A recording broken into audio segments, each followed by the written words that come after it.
The whole thing kicks off with 4 kingdoms living on the coast: Maui, Oahu, and 2 others called Ohana and Kauai. Anyway, these 4 kingdoms believe in a prophecy. It's supposed to happen when one person comes and unites all 4 of them. Why? Because they're in a constant, endless war with each other. The person who's supposed to unite them is also supposed to end the war and get everyone to live in peace. We leave the kingdoms for a bit and head over to some people on a boat in the middle of the water. Their leader's name is Kiana, and he's one tough dude. He sees a shark in the water and decides he's gonna go get it himself. So he ties a rope around it like a cowboy, holds on, and then throws some dirt into its gills to keep it from breathing. The plan totally works. Kiana catches the shark like it was no big deal, just a regular fish. They take the shark, chop it up, and head back home. When they get back, some kids are playing in Kiana's hut and find his special war robe. This is the kind of gear the warriors from the Maui kingdom wear. One of the kids asks Kiana why he gave up his big shot position in Maui to come live here. Kiana tells him he got completely sick of the fighting and just wanted to live in peace. His wife, Kaoi, walks in and sees him being good with the kids. She tells him, "Hey, you're pretty good with kids. Maybe we should have one."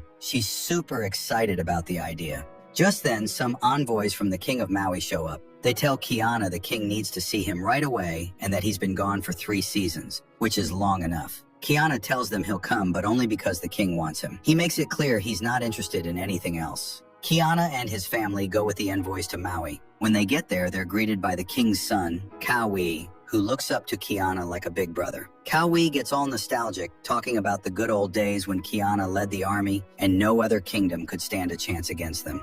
Kiana just tells him to chill out because he's not planning on getting back into that life. As they're walking to meet the king, they pass the Maui army training. One of the soldiers is an amazing spear thrower who can even hit a fly. The king's assistant, who secretly hates Kiana, gets all snarky and challenges Kiana to show off some of his old glory. Kiana takes the challenge without hesitation. The soldier starts throwing spears at Kiana, but Kiana dodges every single one of them. He even catches a few with his bare hands and sticks them in the ground as he runs towards the guy. He gets to the soldier, grabs his arms, breaks them both, and then gives him a little souvenir on his back before walking off to meet the king like nothing happened. King Kealiki greets him with a lot of respect. He also greets Kiana's companions, Nahi and Namaki. Kiana sits with the king and asks him what's up. The king says he needs Kiana's help to defend his city. Kiana says he's not interested and gets up to leave. The king stops him, saying that the prophecy is starting to come true. He tells Kiana he thinks Kiana is the chosen one because he's a fantastic warrior but doesn't like war, and a lot of people respect him. He believes Kiana is the one who can unite all 4 kingdoms under his name.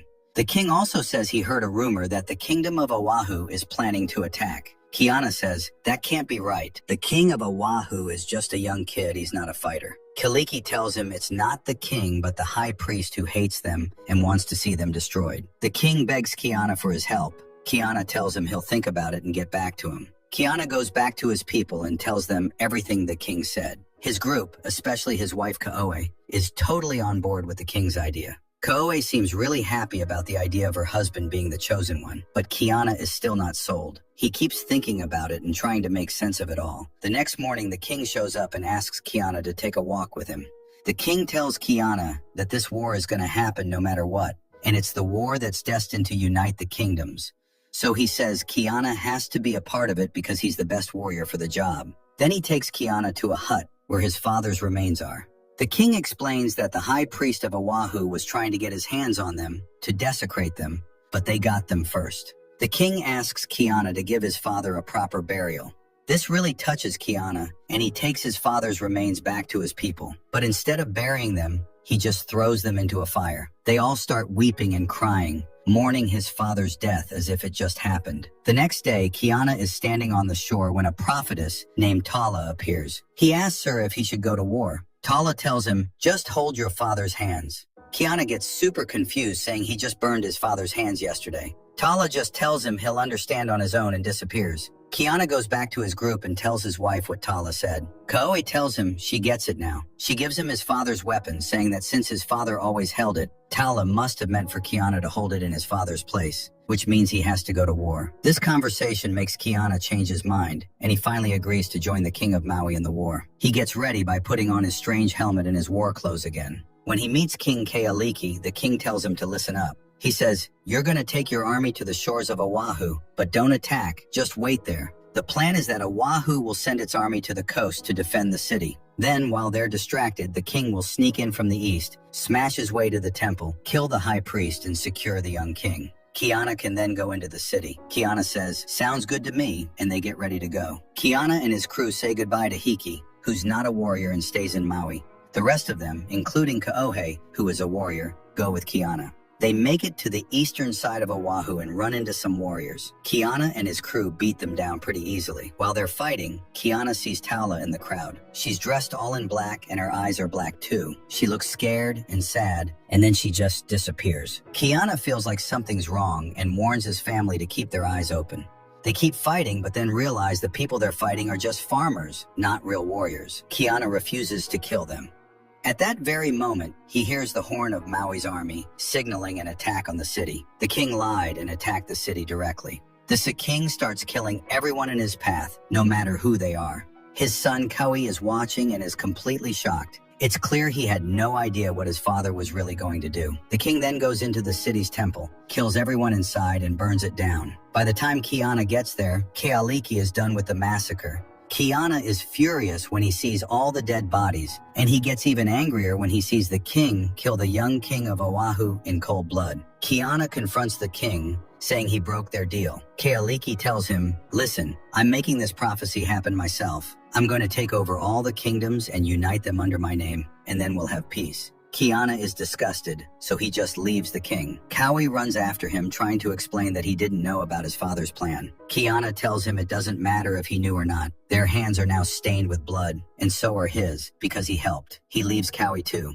Kaui tells his father's assistant to follow Kiana and report back if he sees him do anything wrong, but not to take any action. Back in Maui, in a secret cave, there's a girl named Kahamano. Her mother is the king's sister, but King Kealiki doesn't know about Kahamano at all. Kahamano is the daughter of the late chief of the Ohio Kingdom. The man who raised her tells her that her uncle, King Kealiki, attacked Oahu, and she's now in danger. He says he's going to marry her off to the chief of Oahu, Maui's friendly enemy. Kahamano doesn't like this at all, since she's never even met the guy. She gets really sad and goes to be alone. Back in Oahu, Kaui confronts his father again, telling him what he did was wrong, and they had no right to kill people who were innocent. He says his father has started a lot of trouble, and now the other kingdoms are going to turn on them. The king just tells him not to worry, and that he's sticking to the plan. He then tells his son to send 2 men to bring Kiana to him, because he wants to talk. The 2 guys go and find Kiana, but Kiana kills them both. The king gets pissed when he sees his men's bodies. He tells Kaui, "I want Kiana alive. There's something in his bones I have to grind and do a ritual with." Meanwhile, it turns out that Kiana and his group had already taken a boat to escape back to Maui. But the king's cunning assistant, his brother, knew Kiana would do this and had boats ready to chase them. Kiana and his crew are rowing fast to get back to Maui. They hear a bell ringing, but they have no idea what it is, so they just ignore it. But she doesn't answer. Kiana tells his group to go look for her while he distracts the king's men, who have just arrived. Kiana sees one of the king's men and kills him in a flash, but the guy yells out, alerting the rest of the soldiers. Kiana runs, but then just disappears. The king's men split up to try and ambush Kiana. At the same time, some merchant boats show up on the shore of Maui. The bell Kiana heard was from their big ship. The merchants just want to get some fruit because they're starving. Their leader tells them to grab their guns, but warns them not to get into any trouble, like Captain Jack did. They just need to get fruit and leave. Meanwhile, Kahimano's mother goes to her in her cave and gives her some oil to clean her hair and get her ready for her new husband. Kahimano is really upset and goes to the beach to be alone. Taula, the prophetess, appears, and Kahimano tells her she doesn't want to get married like this. Taula tells her there's one path to happiness, but she can't walk it alone. Someone will come to help her. Taula suddenly looks terrified, and Kahimano asks her what's wrong. Taula says the gods are scared. When Kahimano asks who they're scared of, Taula says they're scared of her, because Kahimano is going to do something that will shatter the whole world. Kiana's group finally finds Hiki, and she's fine. They tell her everything and wait for Kiana to show up. Kiana is still trying to get away from the king's men. The assistant hits him with a rock, but Kiana still manages to escape into a cave by the shore. The cave has water, and Kiana drinks some and cleans himself up. It's Kahimano's cave, and she finds him and offers to help. Kiana tells her not to, because if the king's men find out, they'll kill her. Kahimano tells him not to worry. She's been running from the king's men her whole life, She gives him some first aid and asks why they're after him. Kiana tells her the whole story, including that he's there to get his family and escape. He sees an old gun and asks what the strange device is. Kahimano explains it's a weapon from a guy named Captain Jack, who attacked Oahu a long time ago. She says that even though Jack's men had powerful weapons, the Oahu people won because they had more numbers. Numbers win over courage, my brother Kiana. Kahimano offers to take him and his group to Oahu on her boat, and Kiana agrees. In the forest, the merchants are picking fruit. One of them goes off to pee and gets knocked out by one of the king's men. At that moment, Kiana and Kahimano see the merchants. A merchant points his gun at Kiana to get him to back off. Kiana, not knowing what it is, gets angry and pulls out his knife, telling the guy not to raise his stick at him. The merchant leader gets his guy to lower the gun, and Kiana throws his knife, killing the king's man who had just knocked out the other merchant. Kiana gives Kahimano his special necklace of fangs to give to his wife so she'll know Kahimano is on his side. He tells her to take his family and get going while he distracts the king's men. The merchants, seeing all this, take their boats and leave because they don't want any trouble. Kahimano finds Kiana's group, gives Kaohe the necklace, and takes them all on her boat. As they're getting the boat ready to leave, the merchant who got knocked out shows up, begging them to take him to his ship. Kahimano lets him on the boat with them. Meanwhile, Kiana is still running from the king's men, but gets cornered. He fights them off, but there are too many. The king's assistant shows up to finish him off. In a surprise move, Kiana grabs the assistant and jumps with him into the water. Kohi, who's watching, tells his men to jump in and find Kiana's body. A little while later, Kiana wakes up on the merchant's ship. It turns out they saved him because he saved their guy. He's furious and acting wild, but they calm him down and give him his weapons back. Kiana looks over the side of the ship and sees it sailing far away from Maui, and that's where the second episode ends.